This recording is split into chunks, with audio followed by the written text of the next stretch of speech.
کہ آج وہ جب دنیا سے گیا ہے تو اس کے دل میں ذہن میں صحابہ کا کسی قسم کی کوئی نفرت نہیں ہے۔ کرتے کرتے بحمداللہ اسی مجلس میں 1 گھنٹے کے اندر اس نے توبہ کی۔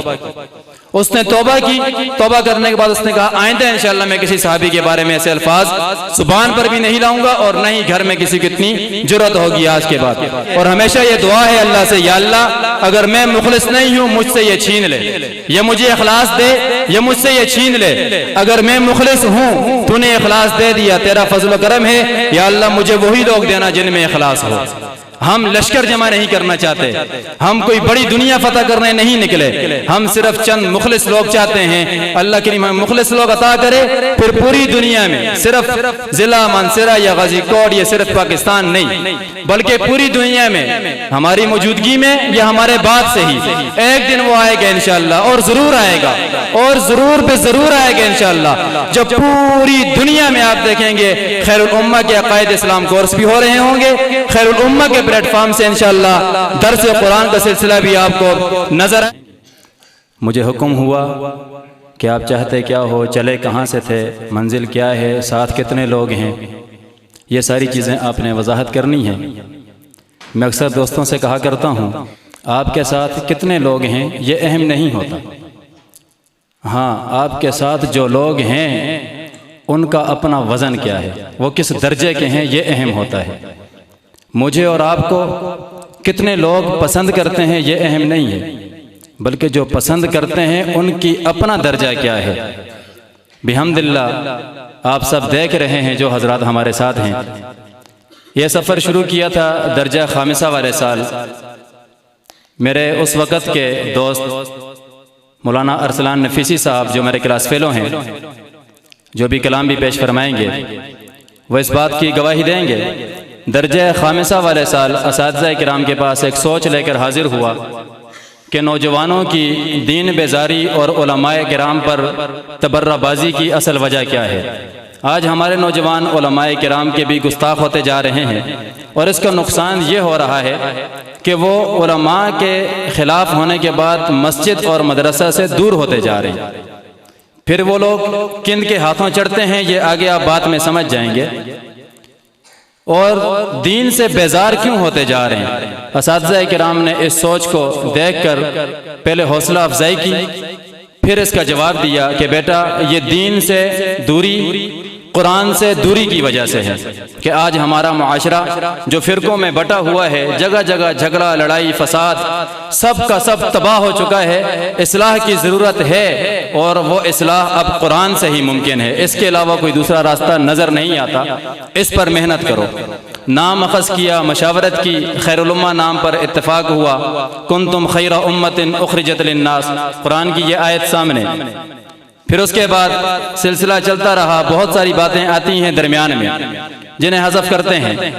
سب سے پہلے جو میرے ساتھ شامل ہوئے مفتی محمد نعمان صاحب جو اس محفل میں موجود ہیں، ان کا شکریہ ادا کرتا ہوں کہ وہ شروع میں بھی ہمارے ساتھ رہے، آج بھی یہاں تشریف لائے۔